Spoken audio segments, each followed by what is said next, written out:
चलिए देखिए, समस्थानिक है ना। समस्थानिक का मतलब होता है जिसका स्थान क्या हो, सेम हो, ठीक है ना। तो जो हमारा पीरियोडिक टेबल है उसमें जब इन तत्वों को रखा गया तो एक ही तत्व को रखा गया है। जैसे ये देखो हाइड्रोजन है 1H1 1H2 और क्या है एक 1H3।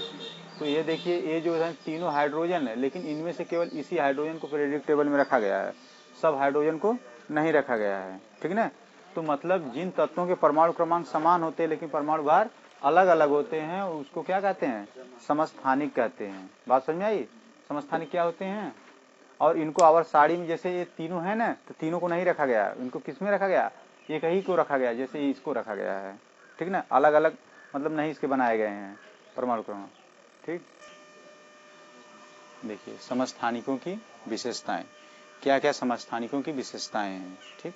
तो जैसे पहला नंबर है कि इनका जो परमाणु क्रमांक होता है वह क्या होता है, सेम होता है, लेकिन परमाणु भार अलग अलग होते हैं। तो जब परमाणु क्रमांक समान होते हैं तो इनमें जो प्रोटॉनों की संख्या होगी क्या होगी, समान होगी। क्यों, क्योंकि जब परमाणु क्रमांक की परिभाषा बताई गई थी तो उसमें यही बताया गया था कि विभिन्न तत्वों के जो कि परमाणु क्रमांक होते हैं उसमें जो प्रोटॉनों की संख्या होती है उसी के क्या होते हैं, बराबर होते हैं। यानी किसी तत्व के नाभिक में उपस्थित प्रोटॉनों की संख्या को क्या कहते हैं, परमाणु क्रमांक कहते हैं। तो जब परमाणु क्रमांक हमारा सेम रहेगा तो उसमें प्रोटॉनों की संख्या भी क्या होगी, सेम होगी, ठीक।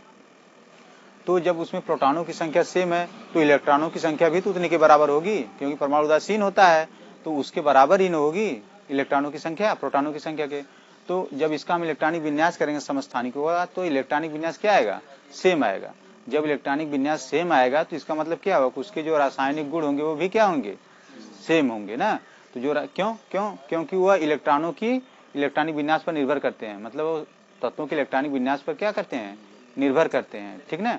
जब तत्वों के इलेक्ट्रॉनिक विन्यास पर निर्भर कर, जैसे देख लीजिए कि ये हमारा क्या है, नाइट्रोजन है, ये 7 होता है इसका, और एक 13 होता है, और एक यन जो होता है 7 14 होता है। ये दो है ना समस्थानिक, लेकिन इसमें देखते हैं कि इसके परमाणु क्रमांक क्या है, समान है, तो ये समस्थानिक है, ठीक। तो इसका जब हम इलेक्ट्रॉनिक विन्यास करेंगे तो दोनों के बाह्य कोश में कितने इलेक्ट्रॉन आएंगे, 2 आएंगे, ठीक ना। बाह्य कोश में 2 ही इलेक्ट्रॉन आएंगे। लेकिन अगर इसमें हम देखें कि इसका जो है न्यूट्रॉनों की संख्या, तो न्यूट्रॉनों की संख्या अलग अलग होगी।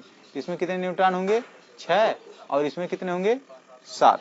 तो न्यूट्रॉनों की संख्या क्या हो रही, अलग अलग हो रही, क्योंकि इसकी नाभिक की संरचनाएं क्या होती हैं, अलग अलग होती हैं। समझ आई बात।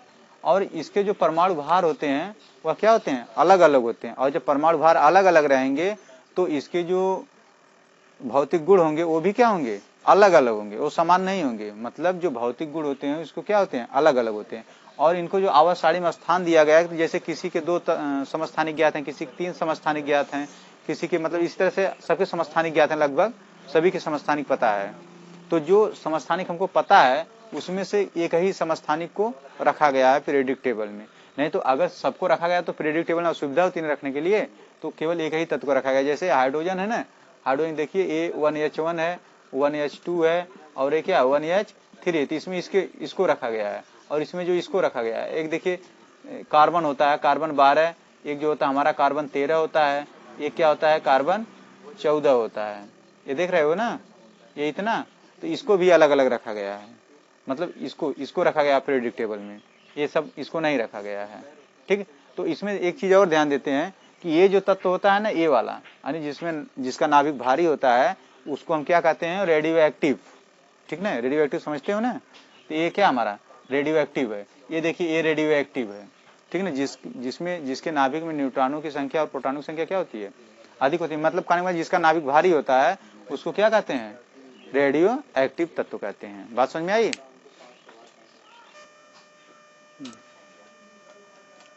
संभारिक, ठीक ना। संभारिक क्या होते हैं, जैसे हमने यही बताया है कि जिन मतलब तत्व क्या रहेंगे हमारा, अलग अलग रहेंगे, परमाणु क्रमांक भी तब अलग रहेगा। जब तत्व अलग है तो परमाणु क्रमांक क्या रहेगा, अलग रहेगा, लेकिन परमाणु भार क्या होना चाहिए, समान होना चाहिए।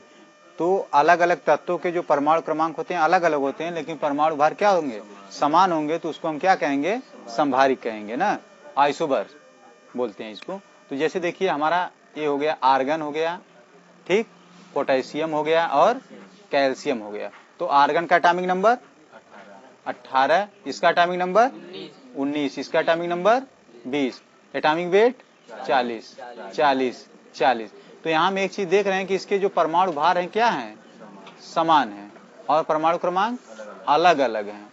ठीक, तो यहाँ देखिए एक चीज, जो इसके भौतिक गुण होती है यानी फिजिकल प्रॉपर्टीज होती है, वह किस पर डिपेंड करती है, जो फिजिकल प्रॉपर्टी होती है वो किस पर डिपेंड करती है, परमाणु भार पर। जब ये परमाणु भार पर डिपेंड करती है तो इसका मतलब क्या, इसके जो फिजिकल प्रॉपर्टी होगी समान होगी कि अलग अलग होगी, समान होगी, अलग अलग नहीं हो, क्योंकि इसके परमाणु भार क्या है, समान है, और परमाणु क्रमांक क्या है, अलग अलग। तो इसका मतलब इसके जो रासायनिक गुण होंगे वो अलग अलग होंगे। देखो ये हमारा अक्रिय गैस आ जाएगा, इसके बाह्य कोश में 8 इलेक्ट्रॉन हो जाएंगे। ये क्या है, यस ब्लॉक का फर्स्ट ए का तत्व है, ये यस ब्लॉक के मतलब सेकंड ए का तत्व है। इसमें 1 इलेक्ट्रॉन बाह्य कोश में रहता है, इसमें बाह्य कोश में 2 इलेक्ट्रॉन रहता है। जैसे पोटेशियम पर प्लस होता है और इस पर क्या होता है, इस पर 2 पॉजिटिव होता है कैल्शियम पर। बात समझ में आई? तो इसलिए इसके क्या होते हैं, परमाणु क्रमांक अलग अलग होते हैं, जिसे रासायनिक गुण इसके क्या होते हैं, अलग अलग होते हैं, और परमाणु भार क्या होते हैं, समान होते हैं। इसलिए इसके भौतिक गुण क्या होते हैं, समान होते हैं। बात समझ में आई? चलिए देखिए, समभारिकों की विशेषताएं यानी कैरेक्टरिस्टिक्स ऑफ आइसोबर, मतलब इसकी विशेषताएं क्या क्या हैं। जैसे हमने पहला बताया है कि इसके जो परमाणु भार होते हैं, एटॉमिक वेट जो होते हैं, वो क्या होते हैं, अलग अलग होते हैं, समान होते हैं। परमाणु भार जो होते हैं इसके क्या होते हैं, समान होते हैं। जैसे अभी बताए थे, जैसे पोटेशियम था, आर्गन था और कैल्शियम था, ठीक ना। तो ये हमारा 18 एटॉमिक नंबर इसका है, इसका 19 है, इसका क्या है 20 है। तो ये जैसे देखो 40-40 है, इसका जो परमाणु भार क्या है 40-40। तो ये देखो परमाणु भार क्या है, इसके समान है, और परमाणु क्रमांक क्या है, अलग अलग हैं, ठीक ना। परमाणु क्रमांक अलग अलग हैं और परमाणु भार क्या है, समान है। और दूसरा जो है इसके विशेषताएं, दूसरी जो है इसमें यह है कि इसके जो भौतिक गुण होते हैं वो क्या होते हैं, समान होते हैं। भौतिक गुण क्या होंगे, इसके समान होंगे। क्यों ऐसा होता है, क्योंकि इसके जो परमाणु भार होते हैं वह क्या होते हैं, समान होते हैं, ठीक। और इसका जो रासायनिक गुण होगा वो क्या होगा, अलग अलग होगा। ऐसा क्यों होता है, क्योंकि इसके जो परमाणु क्रमांक हैं अलग अलग हैं। जब परमाणु क्रमांक अलग अलग हैं तो इसका इलेक्ट्रॉनिक विन्यास भी क्या होगा, अलग अलग होगा। इसलिए इसके जो रासायनिक गुण होते हैं क्या होते हैं, अलग अलग होते हैं, ठीक ना। बात समझ आई इतनी? चलिए।